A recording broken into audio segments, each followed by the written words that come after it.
राधे राधे दोस्तों। मेरा नाम रंजन कुमार है और कल से हम एक नया यूट्यूब चैनल क्रिएट किए हैं जिसका नाम है रंजन जी एस एकेडमी। और इस पर हम स्टडी पॉइंट व्यू से देखेंगे जो अ, जितने भी कॉम्पिटिटिव एग्ज़ाम है उस एग्ज़ामों की तैयारी करने के लिए क्या रणनीति होनी चाहिए, उसका सिलेबस क्या है। और सिलेबस के साथ साथ में हम कुछ सब्जेक्ट को अच्छे से कंप्लीट करने की कोशिश करेंगे, क्योंकि मैं भी एक एस्पिरेंट रह चुका हूँ और मेरा भी कुछ अनुभव है। और मैं आप लोगों को भी कुछ वैसे मैं गाइड कर सकता हूँ और मैं आप लोगों को भी मैं बताना चाहूँगा जो स्टूडेंट के लाइफ में कौन-कौन सी कठिनाइयों से सामना करना पड़ता है। और यदि आप भी एक स्टूडेंट हैं तो आप अपने आप को कैसे रिफ़ॉर्म कर सकते हो। तो दोस्तों ज़्यादा देर ना लगाते हुए हम आज इंडियन कॉन्स्टिट्यूशन एंड पॉलिटी को हम देखेंगे। हाँ, तो आज यही चीज़ पॉलिटी का एक फर्स्ट सब्जेक्ट फर्स्ट चैप्टर आज हम देखेंगे। तो दोस्तों आज हम देखते हैं द द कॉन्स्टिट्यूशन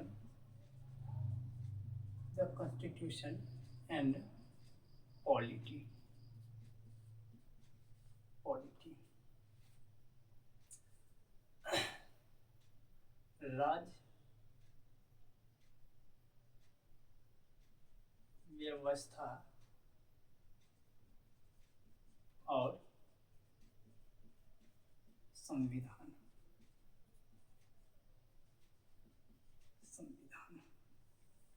राज्य व्यवस्था और संविधान। तो सबसे पहले हम देखेंगे जो संविधान क्या है, संविधान किसे कहते हैं।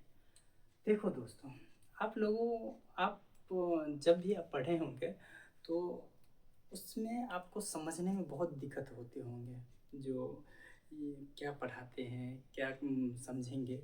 यदि आप बारीकी से यदि किसी भी चीज़ को देखेंगे तो आपको देखने की नज़रिया बदल जाएँगे और आप वो चीज़ को रियलाइज़ कर पाएँगे और आप वो चीज़ को समझ पाएँगे।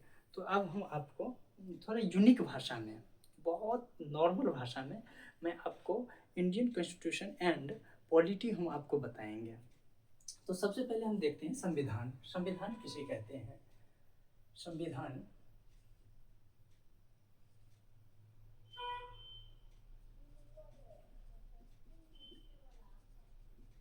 संविधान कॉन्स्टिट्यूशन कॉन्स्टिट्यूशन संविधान नियम कानून नियम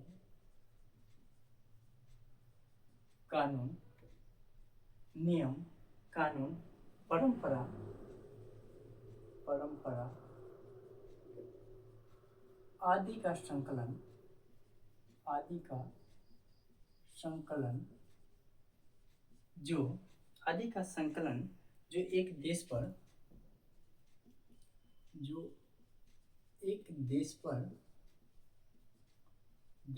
शासन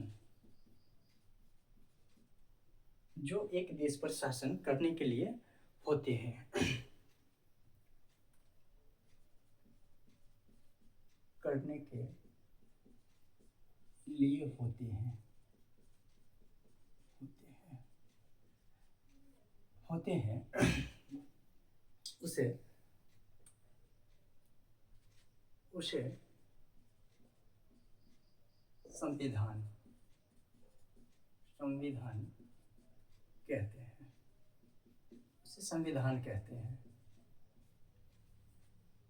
कैसा नियम, कैसा कानून, कैसी परंपरा, आप रियलाइज कीजिए।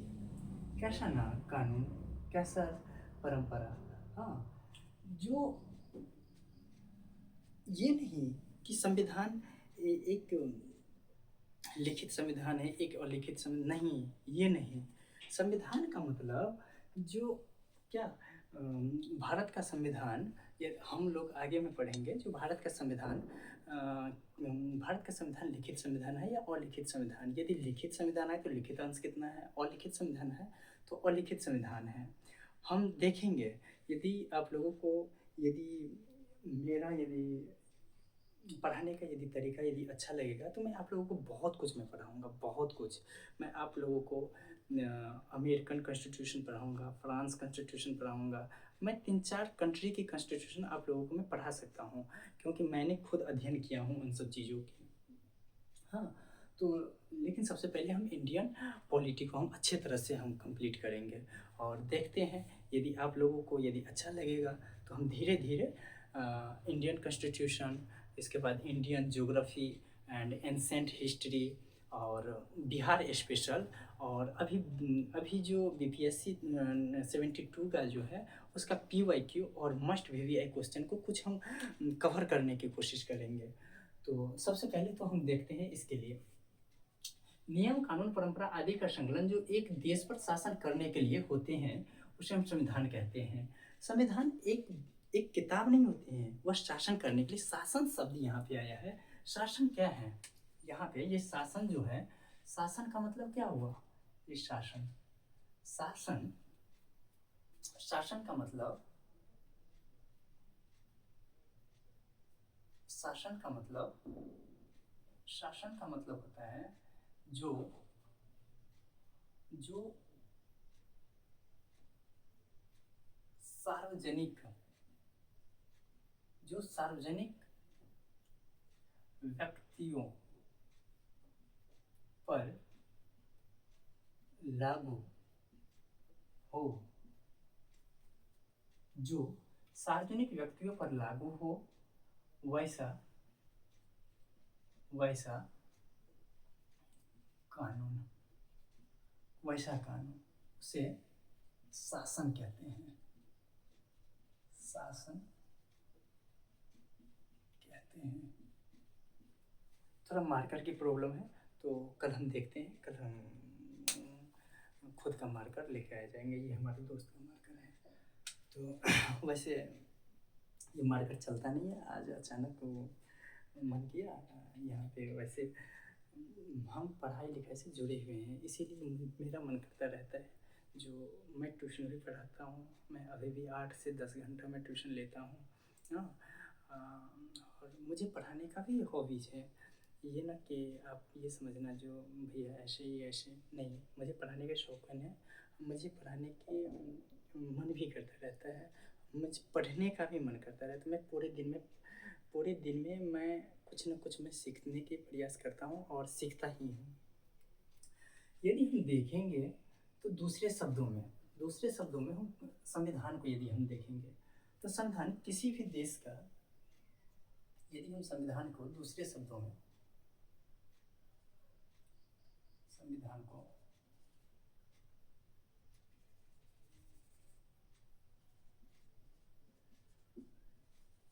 संविधान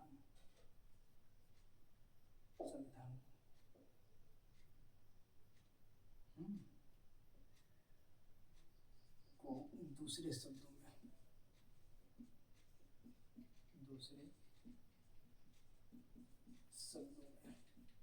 यदि दूसरे शब्दों में देखें तो संविधान किसी भी देश का संविधान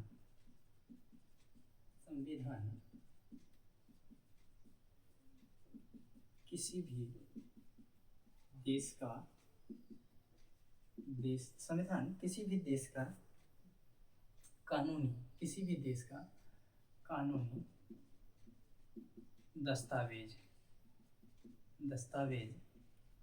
संविधान किसी भी देश का कानूनी दस्तावेज है और किसी भी देश का संविधान उसकी राजनीतिक और किसी भी देश का संविधान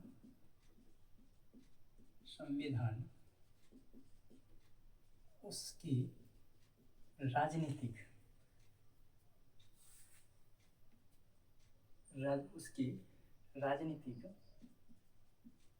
नीतिक व्यवस्था का बुनियादी ढांचा निर्धारित करता है। व्यवस्था का बुनियादी सांचा ढांचा निर्धारित करते हैं, निर्धारित करता है, निर्धारित करता है। यदि हम देखेंगे संविधान किसी भी देश का कानूनी दस्तावेज है और किसी भी देश का संविधान उसकी राजनीतिक व्यवस्था का बुनियादी सांचा ढांचा निर्धारित करता है और उससे जनता शासित होते हैं और उससे जनता शासित होता है, शासित, उससे जनता शासित होता है।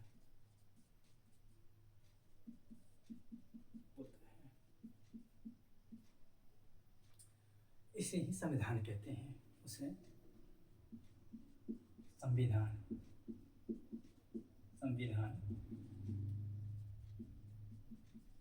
कहते हैं। अब देखो यहाँ पर हम संविधान के दो परिभाषा देखें। पहला हम देखें संविधान नियम, कानून, परंपरा आदि का संकलन जो एक देश पर शासन करने के लिए होते हैं उसे संविधान कहते हैं, जो एक देश पर शासन करने के लिए होते हैं। शासन का मतलब जो सभी व्यक्तियों पर पड़ता हो उसे शासन कहते हैं, न कि एक व्यक्ति पर नहीं पड़ेगा, कभी नहीं।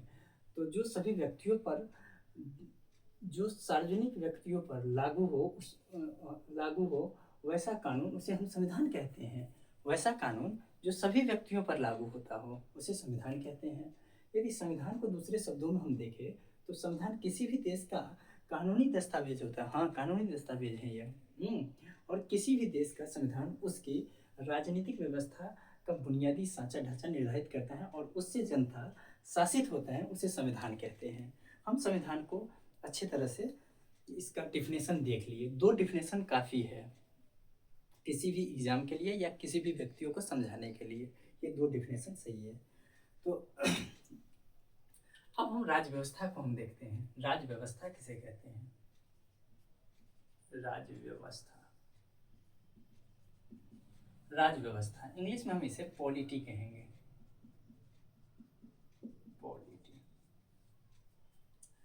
पॉलिटी का मतलब संविधान के सिद्धांतों को व्यवहार में लाने के व्यवस्था को ही, संविधान के सिद्धांत को व्यवहार में लाने की व्यवस्था को ही राज्य व्यवस्था कहा जाता है। यदि हम देखें तो संविधान के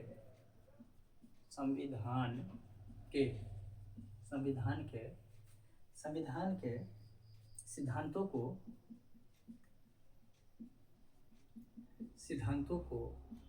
व्यवहार में लाने की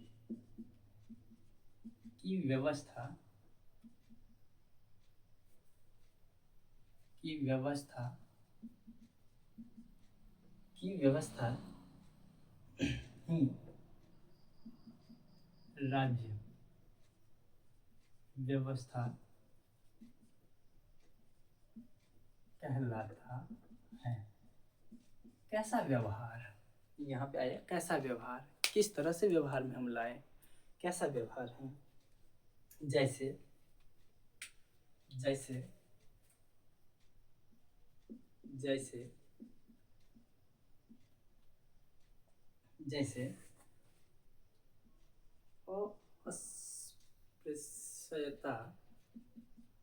अस्पृश्यता विधि के अनुसार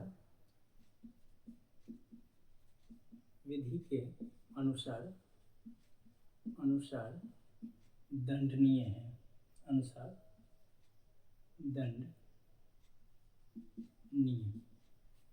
दंडनीय है। ये अस्पष्टता यानी आर्टिकल 7 कहते हैं। आर्टिकल 7 में यह कहता है जो आप छुआछूत की यदि भावना रखेंगे तो यह दंडनीय है। तो ये छुआछूत जो व्यवहार में लाया गया है, तो सबसे पहले यहाँ पे संसदों ने अनुच्छेद पारित किया होगा। सबसे पहले संसदों ने इसे व्यवहार में लाने के लिए, यदि हम देखते हैं, यदि व्यवहार में लाने के लिए यदि आप नहीं जानते हैं तो आप जानो जो व्यवहार में किस तरह से लाया जाता है, और यदि आप जानते हैं तो कोई नहीं, हाँ, सबसे पहले आप देखो जो व्यवहार में किस तरह से लाया।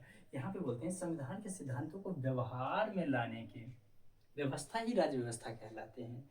जैसे संसद ने यदि हम नोट में देखें, यदि नोट में हम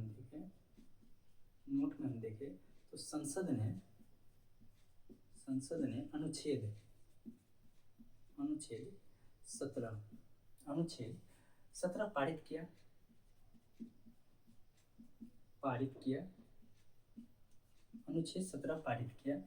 यह सबसे पहले अधिनियम बना था। यह सबसे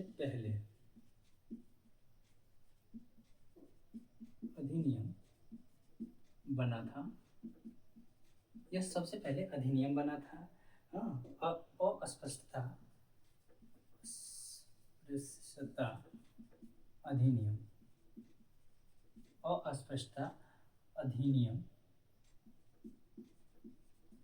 अस्पष्टता अधिनियम 1955।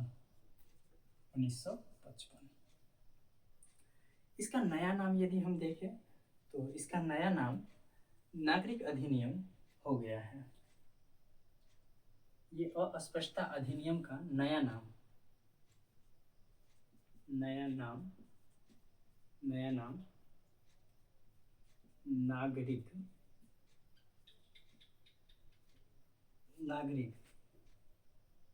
अधिकार अधिनियम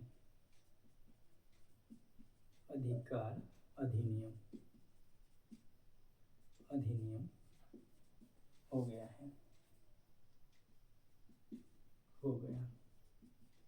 यह 1976 में हुआ है। जैसे हम देखेंगे जैसे एक बार यूपीएससी ने एक क्वेश्चन पूछा था जो अभी चर्चा में भी है, अंजना ओम कश्यप। तो उसने टीचरों को बोला था जो कुछ आता नहीं है और 2 कौड़ी का टीचर। तो टीचर के बारे में बहुत सारे लोगों ने अपना राय दिया, बहुत से टीचरों ने अपना कमेंट दिया, जिनमें से कुछ का कमेंट उनके योग्य था, कुछ का कमेंट उनके योग्य नहीं था। लेकिन ऐसे घबराना नहीं चाहिए। यदि कोई बोले, यदि कोई आपको उकसाए, यदि आप उकस गए, यदि आप ज़्यादा वो हो गए तो आप में धैर्यता नहीं है, तो आपको धैर्य बनना चाहिए। एक टीचर के, एक व्यक्ति की सहनशीलता ही उसकी पहचान होती है। आपको सहनशील बनना चाहिए। यदि आप नहीं हैं तो आपकी कमजोरी है, तो आपको दूर करना चाहिए। तो सहनशीलता को दूर करने के लिए आपका आध्यात्मिक कमजोरी होगा जो आपको मजबूत करना होगा। खुद को यदि आप मजबूत नहीं मानेंगे या मजबूत नहीं करेंगे तो दूसरा कोई नहीं है आपको मजबूत करने वाला। यदि आप कुछ भी आप देखते हैं तो जैसे कि एक मेरा दोस्त है, तो उन्हीं के घर में अभी हम ट्यूशन पढ़ाने के लिए आए थे। तो उसने अपने स्टडी मटेरियल के पास लिखा था, रातों की नींद अगर किताबों चुरा ले तो समझो मंजिल बहुत पास है। कितनी बड़ी बात लिखी है। तो इसीलिए आपको भी ये सब चीज़ जानना चाहिए। जो क्या है, मैंने आपसे पूछा था जो प्रेस की स्वतंत्रता किस अधिकार में आता है? यह मौलिक अधिकार है या किस अधिकार में आता है? ये तो डायरेक्ट नहीं लिखा गया है। तो यूपीएससी ने ये क्वेश्चन एक बार पूछा था। तो मैं आपको बता दूं, जो आर्टिकल 21 अनुच्छेद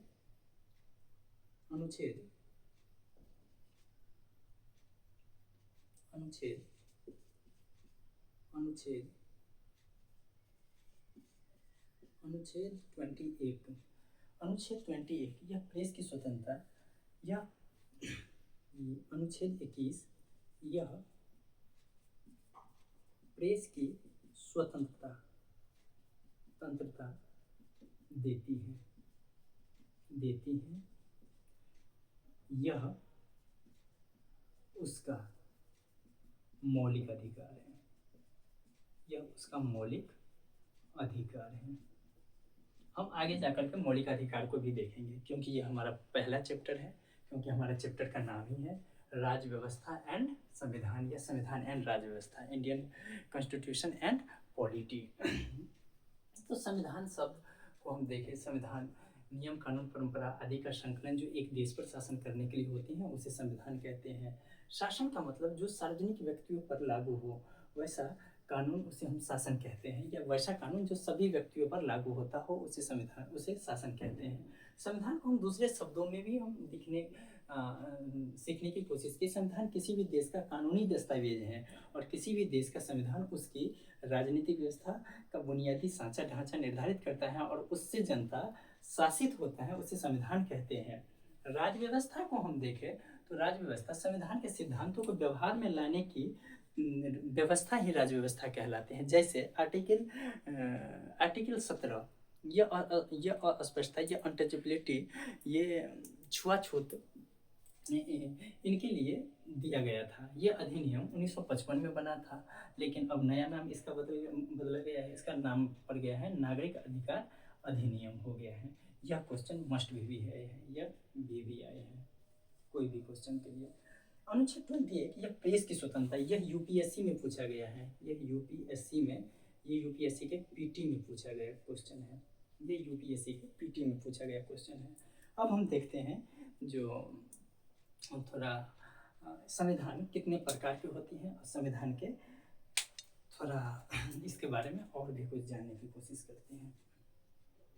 यदि हम देखेंगे तो देखते हैं संविधान 3 प्रकार के होते हैं। संविधान 3 प्रकार के होते हैं। सबसे पहला होते हैं संविधान, एक होते हैं कॉन्स्टिट्यूशनल बॉडी, एक होते हैं नॉन कॉन्स्टिट्यूशनल बॉडी, एक होते हैं एक्स्ट्रा कॉन्स्टिट्यूशनल बॉडी। यह हमारा बोर्ड ही छोटा है तो नहीं तो हम कुछ अच्छे तरह से हम देखने की प्रयास करते।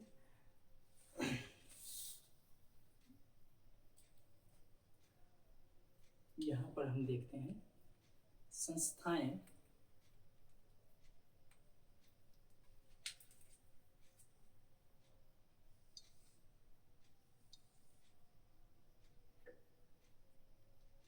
हैं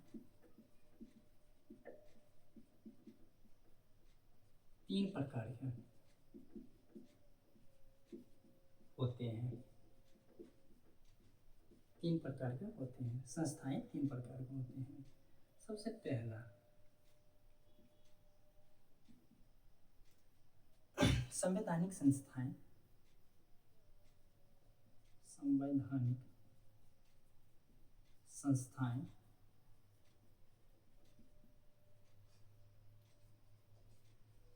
कॉन्स्टिट्यूशनल बॉडी, संवैधानिक संस्थाएं, असंवैधानिक संस्थाएं,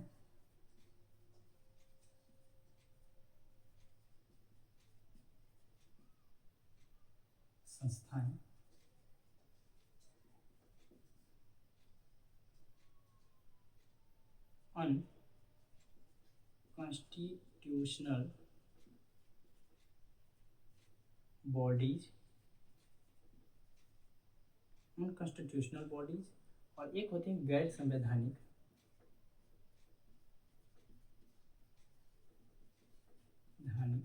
संस्थाएं, extra constitutional bodies, extra constitutional bodies. अब हम नेक्स्ट क्लास में, यदि आप नोट करना चाहते हैं तो नोट कर लीजिए। यदि हम देखेंगे जो संवैधानिक संस्थाएं, सबसे पहला संवैधानिक संस्थाएं, यदि हम देखते हैं तो पहला संवैधानिक संस्थाएं, जो संविधान में वर्णित हो, जो संविधान में वर्णित हो उसे संवैधानिक संस्था कहते हैं। संवैधानिक संस्थान में कहते हैं, संवैधानिक संस्थाएं कहते हैं। जैसे जैसे में वित्त आयोग, निर्वाचन आयोग, जैसे जैसे वित्त आयोग, जैसे वित्त आयोग, निर्वाचन आयोग, निर्वाचन आयोग, निर्वाचन आयोग, जैसे वित्त आयोग, निर्वाचन आयोग, अनुसूचित जनजाति आयोग, अनुसूचित अनुसूचित जनजाति आयोग, अनुसूचित जनजाति जातीय आयोग, आयोग, हाँ, अनुसूचित जनजाति आयोग, यह सभी संवैधानिक संस्थाएं हैं जो संविधान में वर्णित हैं। जो संविधान में वर्णित है उसे संवैधानिक संस्थाएं कहते हैं। जो जो संविधान जो संविधान के प्रावधानों को उल्लंघन करती हैं, जो संविधान के प्रावधानों को उल्लंघन करती हैं, उसे असंवैधानिक संस्थाएं कहते हैं। हमारे बोर्ड पे जगह नहीं है, नहीं तो हम यह इसी भी हम कवर करते हैं। जो संवैधानिक जो उल्लंघन करता हो, जो संविधान को उल्लंघन करता हो, जो संविधान को उल्लंघन करता हो, उल्लंघन करता हो, हाँ, और संवैधानिक, उसे अनकॉन्स्टिट्यूशनल बॉडीज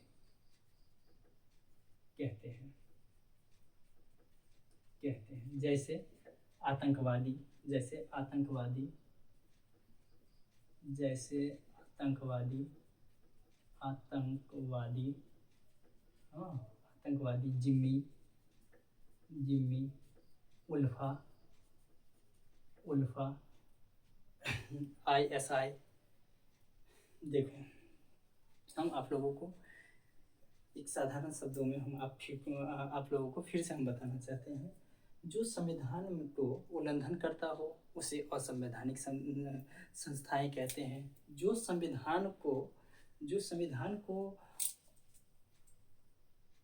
उल्लंघन तो न करता हो लेकिन वह सहयोग करता हो, लेकिन वह वर्णित नहीं है, वह संविधान को सहयोग करती है, उसे गैर संवैधानिक संस्थाएं कहती हैं। जिस संस्थाओं का जिक्र संविधान में तो नहीं है लेकिन संविधान को लागू करने में सहायक होती हैं। जो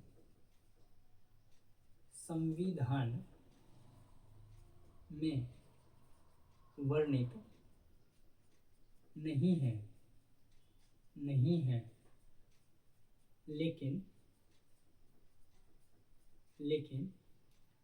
सहयोग करते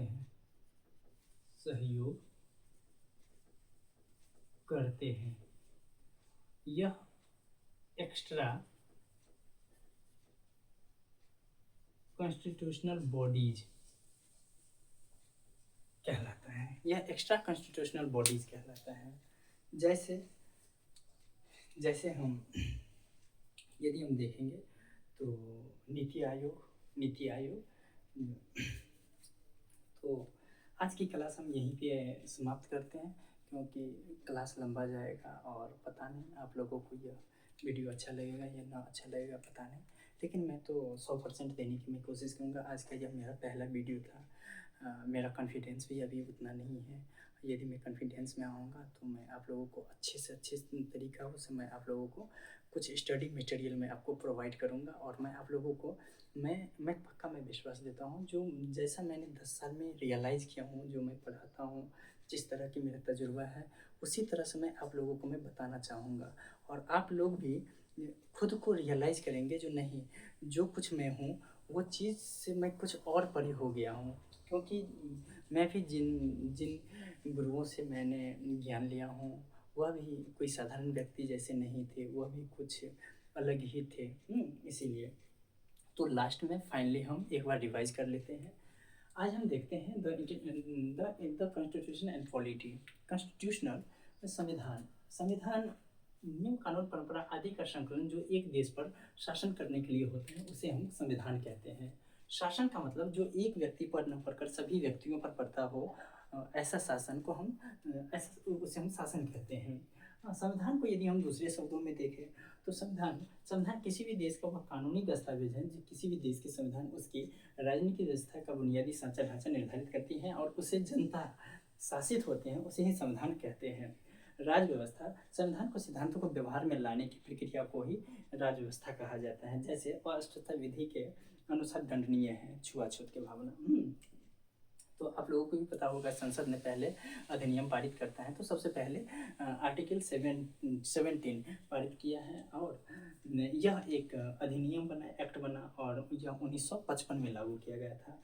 फिर इसका नाम बदल करके नया नाम नागरिक अधिकार अधिनियम 1976 में इसका ये नया नाम परिवर्तन कर दिया गया है।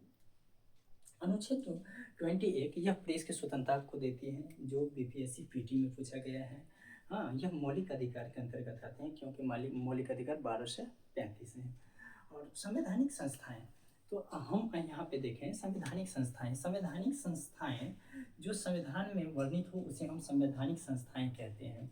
तो संवैधानिक संस्थाएं यह 3 प्रकार के होते हैं। यह कितने प्रकार के होते हैं? 3 प्रकार के होते हैं। पहला संवैधानिक संस्थाएं, दूसरा गैर संवैधानिक संस्थाएं, तीसरा असंवैधानिक संस्थाएं, तीसरा है गैर संवैधानिक संस्थाएं।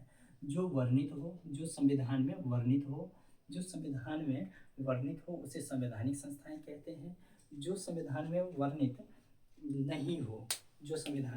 वर्णित नहीं हो, उसका उल्लंघन करता हो, उसे गैर संवैधानिक संस्थाएं कहते हैं, जिसमें आतंकवाद, जिम्मी, उल्फा, ISI ये सब है।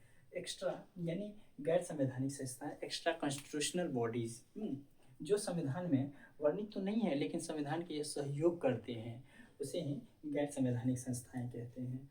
जैसे नीति आयोग। ठीक है दोस्तों, तो जो मुझसे गलती हुआ हो या जो मेरा कॉन्फिडेंस लेवल यदि लो होगा तो आज मेरा पहला वीडियो है। यदि आप लोगों को अच्छा लगता होगा तो मेरा चैनल सब्सक्राइब कीजिए और मुझे कमेंट कीजिए जो आप इस तरह से मत बोलिए या आपको इस तरह से वीडियो बनाना चाहिए, क्योंकि मैंने अभी तक कुछ वैसे मैंने किया नहीं हूँ। हाँ, ये मेरा पहला वीडियो था और यदि अच्छा लगे तो आप मेरा हौसला ज़रूर बढ़ाओ। जो अच्छा है या जो है वो आप लोग मुझे ज़रूर कमेंट करो और मेरे चैनल को ज़रूर सब्सक्राइब करो, क्योंकि मैं हर एक सब्जेक्ट में कंप्लीट करूँगा आपको, हर एक सब्जेक्ट, क्योंकि मैं खुद बीपीएससी का एस्पिरेंट रह चुका हूँ और मैंने बीकॉम भी किया हूँ और मुझे 10 साल की एक्सपीरियंस है टीचिंग लाइन का। हाँ, और मैं बहुत सारे बच्चों को मैंने पढ़ाया हूँ ना, तो इसीलिए।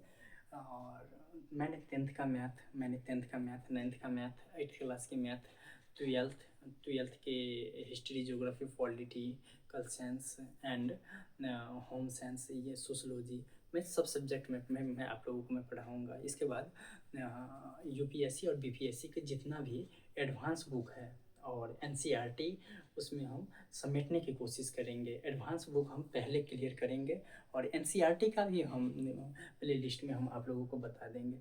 यदि आप लोगों को अच्छा लगे तो आप लोग मुझे कमेंट कीजिए और मुझे बोलिए जो भैया आप पूरा कीजिए या आप पूरा कंप्लीट कीजिए। तो यदि आप लोगों को अच्छा लगे तो ठीक है दोस्तों। राधे राधे दोस्तों, राधे राधे।